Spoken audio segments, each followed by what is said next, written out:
चला विद्यार्थी मित्रांनो, आता आपण सोडूया स्वाध्याय 2.2.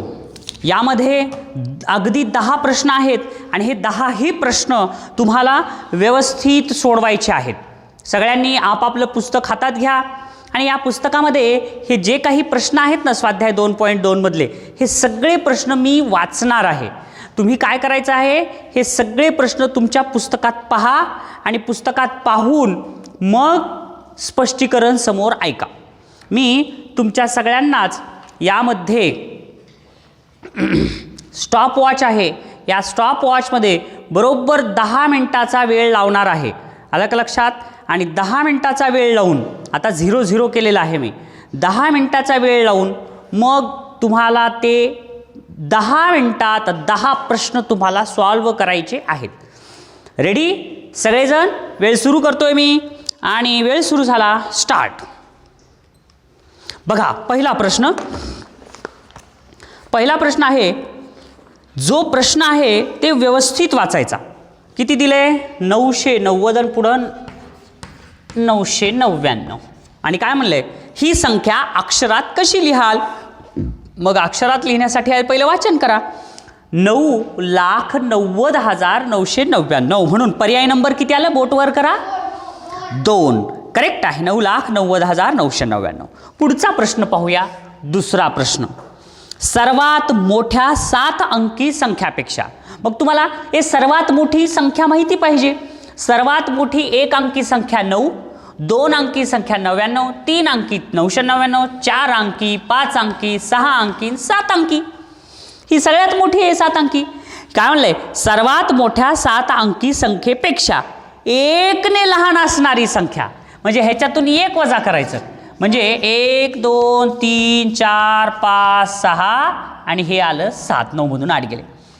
1 ने लहान असणारी संख्या पुढीलपैकी कोणती? मग हे वाचन करा पहिलं. 99,99,998. म्हणून पर्याय नंबर किती? बोटवर करा, एकदम बरोबर आहे, 3. हाही प्रश्न झाला. काही अडचण असेल तर मला थांबवा. तिसरा प्रश्न पाहूया आपण. 27 लक्ष तिथं आहे ते आपण रफ. कधीही प्रश्न गणिताचे सोडवताना तुमची रफच्या ठिकाणी पेन चाललीच पाहिजे. 27 लक्ष 2068. 27 लक्ष 2068. ही संख्या अंकात कशी लिहाल? तर म्हणून पर्याय नंबर किती आलं? मग आलंय सगळ्यांचा असाच, 27 लक्ष 2068. पर्याय नंबर 4. छान, बरोबर आहे. पुढचा प्रश्न काय? 80 लक्ष 80,080. हाही प्रश्न पहिल्यांदा रफमध्ये उत्तर काढायचं, नंतर पर्याय वाचायचे. 80 लक्ष किती आहे? हे बघा, हे 80 लक्ष 80,000 आणि पुन्हा 80. प्रश्न होता, त्याचं उत्तर काढलं आणि उत्तर काढल्यानंतर मग पर्यायात पाहिलं. म्हणून ह्याचं उत्तर पर्याय नंबर किती आलं? एकदम बरोबर आहे. बोट कानापर्यंत वर करत चला, पर्याय नंबर 1. छान. पुढचा प्रश्न तर फार सोपा आहे. 99च्या पुढं किती शून्य आहेत? 5 शून्य. हे 99 आणि त्याच्या पुढे 1, 2, 3, 4, 5 शून्य आहेत. आणि मग काय म्हणलंय? ही संख्या अक्षरात लिहा. मग एकक, दशक, शतक, हजार, 10,000, लाख, 10,00,000, 99 लाख. म्हणून ह्याचं उत्तर पर्याय नंबर 2 करेक्ट आहे. छान. पुढचा प्रश्न 6वा. सर्वात मोठ्या 10 अंकी संख्येचे. सर्वात मोठी आता 10 अंकी संख्या. मोठं म्हणलं की 9 घ्यायचं. बघा, 1 अंकी, 2 अंकी, 3 अंकी, 4 अंकी, 5 अंकी, 6 अंकी, 7 अंकी, 8 अंकी, 9 अंकी आणि 10 अंकी. 10 अंकी संख्येचे योग्य वाचन दर्शवणारा पर्याय निवडा. मग आता हे लिहिलं की कॉमा व्यवस्थित द्या आणि कॉमा व्यवस्थित दिलं की नंतर मग तुम्ही वाचन करू शकतात. 9 अब्ज 99 लाख 9 अब्ज 99 कोटी 99 लाख 99,999. मग असं पर्याय नंबर कितीवर आहे उत्तर? हे करेक्ट आहे, 2 पर्याय. छान. पुढचा प्रश्न पाहूया आपण. पुढचा प्रश्न आहे 7वा. 33 कोटी. हां बरोबर आहे. किती? 33 कोटी. हे 33 कोटी 70,000. 33 कोटी नंतर लाख काहीच नाही. 70,278. 278 ही संख्या अंकात कशी लिहाल? म्हणून आपण तर पहिल्यांदा उत्तर काढलेलंच आहे. मग तुमचं उत्तर आणि पर्यायातलं उत्तर एक येते का पाहायचं. म्हणून पर्याय नंबर किती येतं? 3. करेक्ट आहे तुमचं उत्तर. छान. पुढचं आठवं गणित आहे. एका 9 अंकी संख्येत दशकोटी स्थानावर 7 हा अंक आहे. 9 अंकी संख्येत दशकोटी स्थानावर 7 अंक आहे व उर्वरित सर्व स्थानावर 0 हा अंक आहे. त्या संख्येचे वाचन दर्शवणारा योग्य पर्याय कोणता? फार सोपा आहे. काय म्हणले? एका 9 अंकी संख्येत, 9 अंकी संख्या आहे आणि दशकोटी स्थानावर 7 आहे. हे बघा, हे दशकोटी स्थान आहे. म्हणजे इथं दशकोटी नंतर कोटी, कोटी नंतर काय? लाख, लाख नंतर हजार, हजार नंतर शतक, दशक आणि एकक. मग किती झालं हे?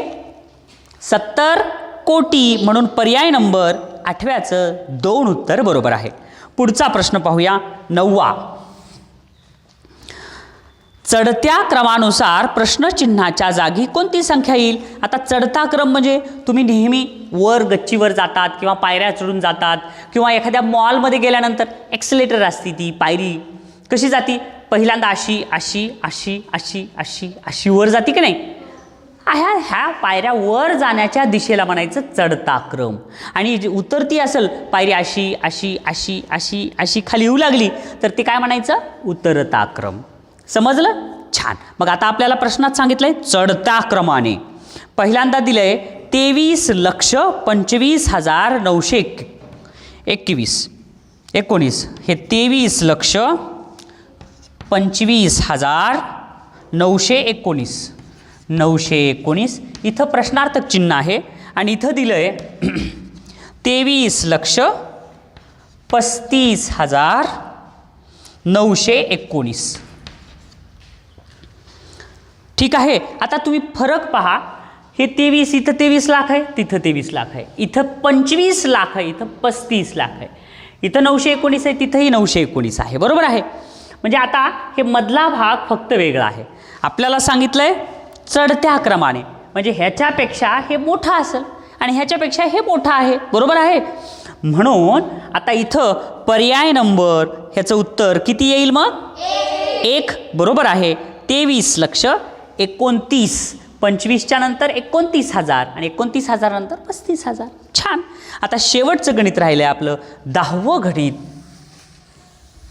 10वा गणिताचं वाचन करतोय. एका महिला बचत गटाने 68,500 हे बघा, हे 68,500 रुपयांच्या ठेवी जमा केल्या. या बघा रे, नीट लक्षात ठेवा प्रश्न. या संख्येचे अक्षरी लेखन पुढीलपैकी कोणते? असा प्रश्न आहे का? हा, प्रश्न काय आहे? पुढीलपैकी कोणते नाही असं म्हणलंय. तुम्ही गडबडीने अरे बापरे किती सोपा प्रश्न आहे असं म्हणून लगेच पर्याय चुकीचा निवडतात. म्हणून प्रश्न व्यवस्थित वाचा. कोणता नाही म्हणलंय म्हणून ह्याचा पर्याय नंबर किती येईल? मग बोटवर करा. हा, पर्याय नाही म्हणलंय म्हणून इथं 68,500 रुपयांच्या ठेवी जमा केल्या.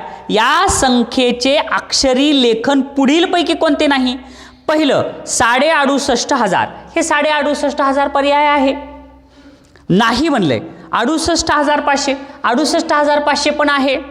त्याच्यानंतर 685 शतक, 685 शतक हे पण आहे. कारण शतकचं म्हणलं की 2 शून्य असतात. हे शतक म्हणलं 2.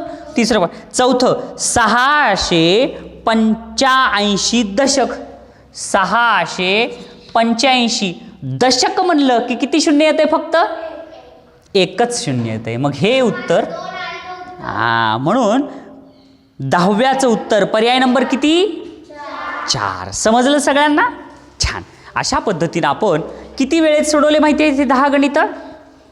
हे बघा, 8:45 आपले 10 गणितं झालेली आहेत. समजलं? तर आता मी ह्याला स्टॉप करतो आणि असंच आपण आता पुढचा अभ्यास करूया. ठीक आहे. समजले सगळ्यांना गणित? छान, करा सराव.